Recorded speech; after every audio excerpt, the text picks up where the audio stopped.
Good morning mga ka-showbiz at mga ka-Barda fans ko dyan. Medyo malungkot ang ating bibigyan ng komento, reaction, opinion sa araw na ito. Payag ba kayo at sang-ayon ba kayo sa sinasabi ng balitang ito na sina Barbie Fortesa at David Licauco nilalaglag na ng kanilang mga katrabaho? Kaya naman kung hindi ka pa nakapag-subscribe dito sa ating channel, ano pang hinihintay mo? Mag-subscribe na at i-hit ang notification bell para laging mauna ka sa mga bagong balitang showbiz. Panoorin at pakinggan ang buong detalye at ikaw na ang humusga. Barbie and David, antay-antay na ba nilalaglagging MGA katrabaho? Hey Barda fans! Welcome back to the channel. Today, we're diving into the latest buzz surrounding our favorite on-screen couple, Barbie Fortesa and David Licauco. Are they really being nilalaglagged by their coworkers? Let's find out. So grab your popcorn and let's get started. Barbie and David have been the talk of the town lately, especially with their amazing chemistry on screen. But behind the scenes, rumors are swirling that their fellow cast members might not be as supportive as we think. What's going on? First off, let's talk about their hit show. It's clear that viewers are loving their dynamic, but what about the team behind the scenes? Reports suggest that some cast members are feeling overshadowed by the Barbie-David duo. But is it all just gossip? Look at this scene. The chemistry is undeniable. But with all the love, there's bound to be some jealousy, right? We've seen it in other shows, and it looks like this time is no different. Now, let's get into the juicy bits. There have been instances where Barbie and David were caught having fun on set while others seem to be working hard. Is it really just playful banter, or is there a deeper issue at play? CO Star.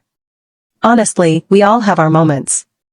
Barbie and David just have a great vibe, and sometimes it can feel like they're in their own world. But we all support each other.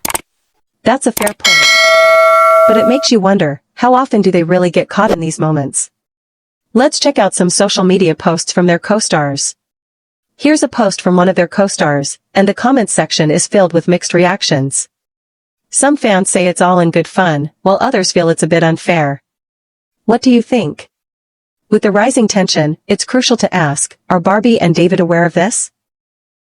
In a recent interview, Barbie addressed the issue, saying, "We love our coworkers and appreciate their hard work." But does that really put the rumors to rest? Barbie. At the end of the day, it's all about teamwork. We want everyone to shine, and we support each other. Sounds like a classic case of misinterpretation. But let's be real, drama sells, right? Fans are eating this up. What do you think? Is it just harmless fun, or do you think there's a deeper story? Let us know in the comments below. And don't forget to vote in our poll.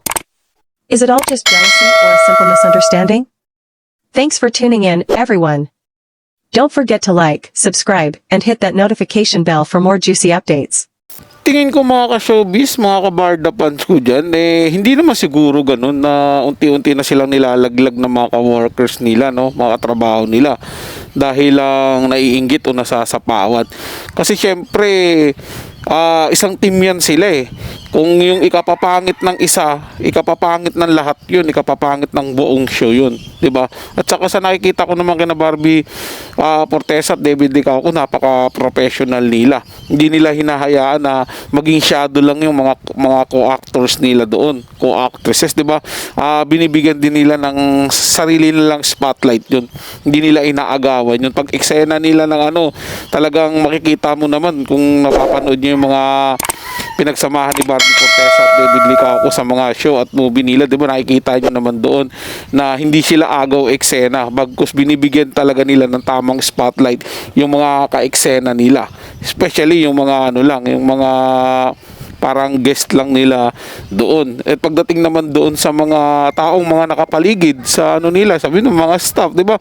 Hindi rin po nila pinapabayaan 'yan. In fact, nagkaroon pa nga ako dito ng video, ng ginawa ko reaction video, 'di ba? Yung team nila pinakain po lahat 'yun ni Barbie Fortesa, nilibre niya po 'yun, mga ka-showbiz. Kaya para sa akin parang hindi po totoo 'yun. Siguro yung gumawa ng video na 'yon, parang niya lang 'yun, pananaw niya niya lang yun. Siguro parang nakabasa siguro siya ng isang post mula doon sa mga, alam mo na, mga haters ng Barda, at doon siguro siya nagbabase. Pero kung titingnan naman po natin, parang hindi naman po ganun yun, na parang maiinggit sila kina David at Barbie. Kasi syempre, gaya na sinabi ko kanina, isang team yan. Kapag sumablay, buong ano yan, buong team nila yung kahiyahiya sa tao, at mapapansin po yun ng mga tao. Syempre, di ba? At baka wag din natangkilikin yung kanilang serye o movie man yun. Hindi po ba mga ka-showbiz? Kaya hindi po ako naniniwala doon. Still, Barbie and David, napakabuting tao po niyan. Inside, outside the camera. Para sa mga bagong balitang showbiz, ugaliing tumutok dito sa ating channel at mag-subscribe at hit ang notification bell para laging mauna ka sa mga bagong balitang showbiz.